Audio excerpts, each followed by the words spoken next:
Haleluya, haleluya. Nitwa Mugunga Zakari, benshi banzi ku izina rya Nzungu.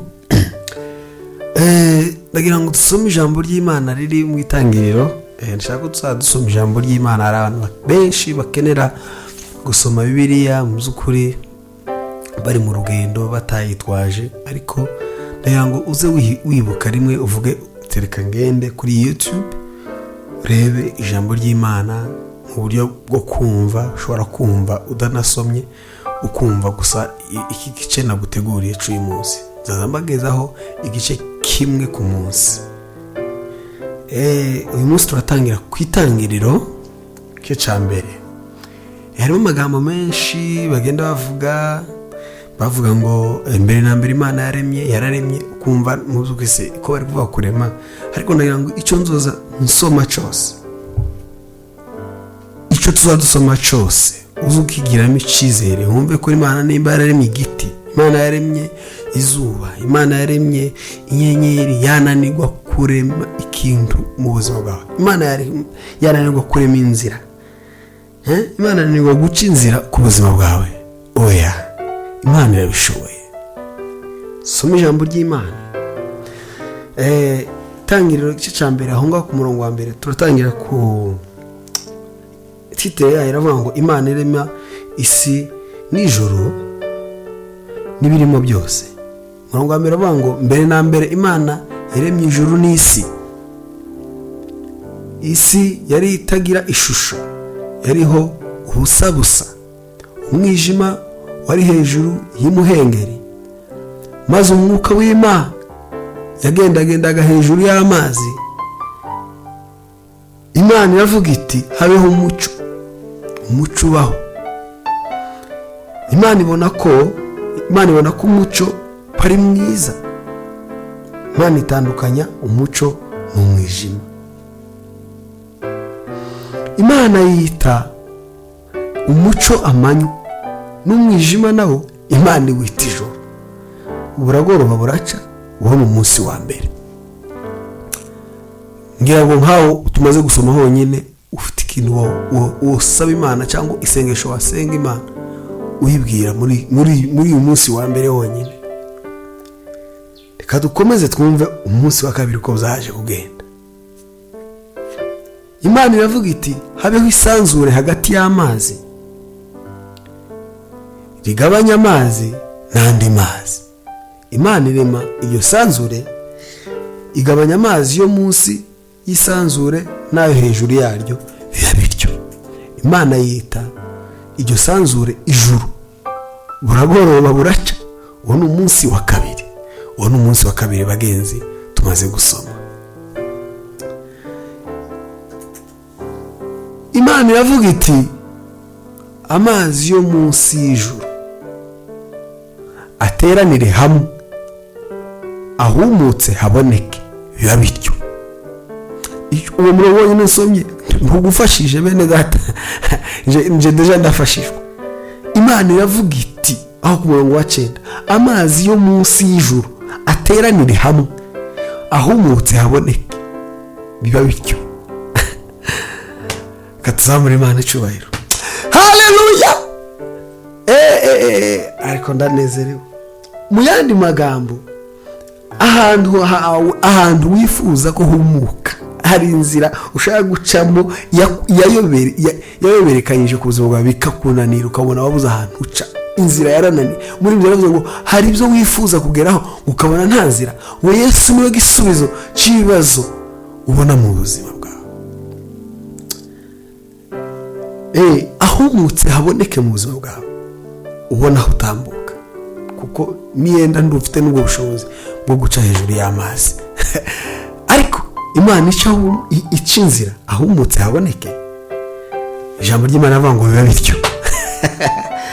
Imana yita ahumutse ubutaka. Iteraniro ry'amazi igita inyanja. Imana ibona ko ari byiza. Imana iravuga iti ubutaka bumeze ubwatsi, n'ibimera byose byerera imbuto ku butaka, n'ibiti byerera imbuto ku butaka zirimo utubuto twabyo. Igiti cyose cyera imbuto zikwiriye ubwoko bwacyo biba bityo. Ubutaka bumeza ubwatsi, ibimera byose byera imbuto zikwiriye amoko yabyo, n'ibiti byera imbuto zirimo utubuto twabyo zikwiriye amoko yabyo. Yes, Imana ibona ko ari byiza. Buragoroba buraca, uwo ni umunsi wa gatatu. N'umunsi wa gatatu bagenzi baja mu ijuru, Imana ihayirema, Imana iri kurema. Igihe iri kurema, uwo ni umunsi wa gatatu warurangiye. Kadukomeza undi munsi. Imana yavuga iti, mu isanzure ry'ijuru habeho ibiva bitandukanya amanywa n'ijoro, bibereho kuba ibimenyetso no kwerekana ibihe n'iminsi n'imyaka. Mu by'ukuri Imana yaremye iyi si n'ijuru n'ibintu byose byagiye birema. Imana ije kurema yakoze ibintu biteye ubwoba. Ubu ni ubuhanga budasanzwe, nayo mwese ko murabyumva. Yego,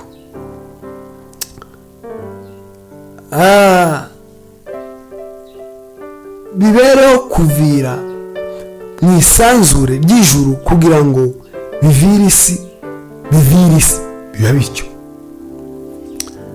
Imana irema ibiva bibiri binini,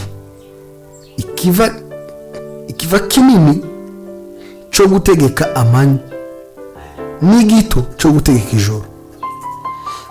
Irema n'inyenyeri. Imana ibishirira mu isanzure ry'ijuru kugira ngo bivire isi kandi bitegeke amanywa n'ijoro, bitandukanye umucyo n'umwijima. Imana ibona ko ari byiza. Uwo ni umunsi wa kane. Yego, Imana iravuga iti, tugeze ku murongo wa 20. Imana iravuga iti, amazi yuzuyemo ibigenza byinshi cyane bifite ubugingo, kandi inyoni n'ibisiga biguruke mu isanzure ry'ijuru. Imana irema ibifi binini byo mu nyanja n'ibintu byose bigenza bifite ubugingo, amazi biyuzuramo nk'uko amoko yazo ari.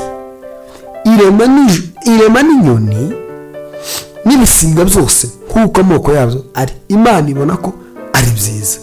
Imana iriho umugisha. Imana iha umugisha ibintu byawe. Imana iha umugisha urugo rwawe. Imana iha umugisha akazi kawe. Imana iha umugisha imirimo y'amaboko yawe. Ndabigusabiye mu izina rya Yesu. Tugomba 22. Imana ibiha umugisha iti, mwororoke, mugwire, mwuzure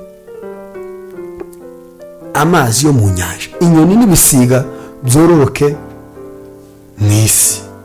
Buragoroba buraca, uwo ni umunsi wa gatanu.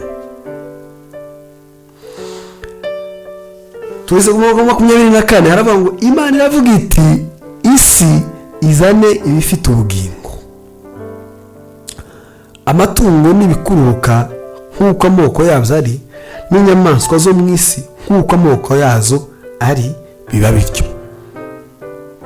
Imana irema inyamaswa zo mu isi nk'uko amoko yazo ari, n'amatungo nk'uko amoko yayo ari, n'ibintu byose bikururuka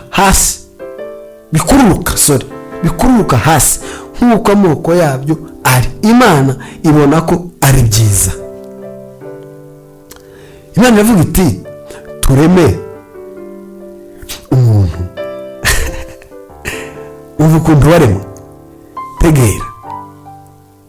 Imana iravuga iti, tureme umuntu agira ishusho yacu ase natwe, batware amafi yo mu nyanja n'inyoni n'ibisiga byo mu kirere n'amatungo n'isi yose n'igikururuka hasi cyose. Wumva kundi Imana yagutekererejeho. Iyo ije kurema niyo migambi yari ifite. nuko utwara ibyo bintu byose biri mu isi n'ibikururuka n'ibigenda n'indege n'ibiri mu kirere byose. Imana yo kurema yo nico yagushakiraga, nico yashakaga. 27 Imana iri mu muntu ngo agire ishusho yayo, afite ishusho y'Imana niko yamuremye. Umugabo n'umugore niko yabaremye. Imana ibaha umugisha. Haleluya. Imana ibaha umugisha.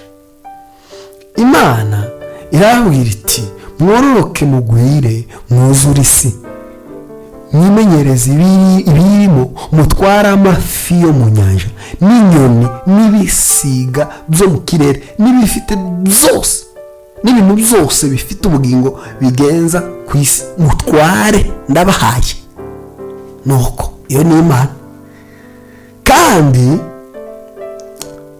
Imana irababwira iti dore mbahaye ibimera byose byera imbuto biri mu isi yose, n'igiti cyose gifite imbuto zirimo utubuto twabyo bizabe ibyo kurya byanyu.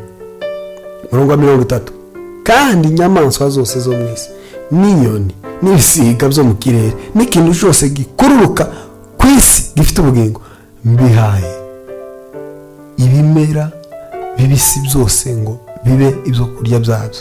Biba bityo. Imana ireba ibyo yaremye byose. Imana ireba ibyo yaremye byose, irabireba nuko byari byiza cyane.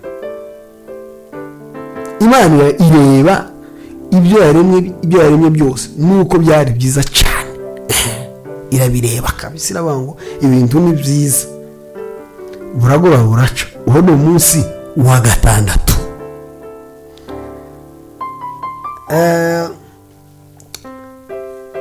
Nashatse ko turangiriza kuri uwo munsi. Tuzakomeza igice cya kabiri. Igice cya mbere ni hano kirangiriye, ariko nshuti bavandimwe, ibintu mubyizereremo. Ntago ijambo ry'Imana riza byandikwe ubusa gusa ngo baze ngo dusome ngo Imana ngo iremike. Ntimwumva ntimufashijwe. Imana ifite impamvu yaremye ikintu cyose kuri wowe. Ifite impamvu yakuremye kugira ngo utware, ariko ntiwizera. Uyu mwanya ndagira ngo nkatureho umugisha nk'uwo twagiye dusomana. Yagiye avuga ngo ibaha umugisha, iravuga ngo mbahaye umugisha. Imana iravuga ngo mbahaye umugisha. Ibyo bintu rero ubyakire, ubifate, mwororoke. Imana iravuga ngo mugende mwororoke. Irema inyamaswa, iravuga ngo mugende mwororoke. Nawe ugende wororoke mu izina rya Yesu. Reka nsenga Imana uyu munsi wa mbere. Imana ikugirire neza kuri iki gice cya mbere dusomye. Imana nkweretse abantu bose bakurikira ijambo baho umugisha, kuko uri Imana itabasha kubesha. Imana izirema ibinyamaswa n'abantu, ukarema ibintu byose wari isi n'ijuru. Turabizi ko nta na kimwe kikunanira, kuko ushoboye kurema byose. Iryo niyo jambo dusomye, kandi dusomye ijambo ry'Imana. Hari abo batubwiye ngo utanga umugisha, uha umugisha, bavuga ngo mugende mwororoke. N'umuntu wese ukurikiranye iri jambo agende ahabwe umugisha. Imbaraga z'Imana zimugote, zibane nawe mu izina rya Yesu Kristo. Amen.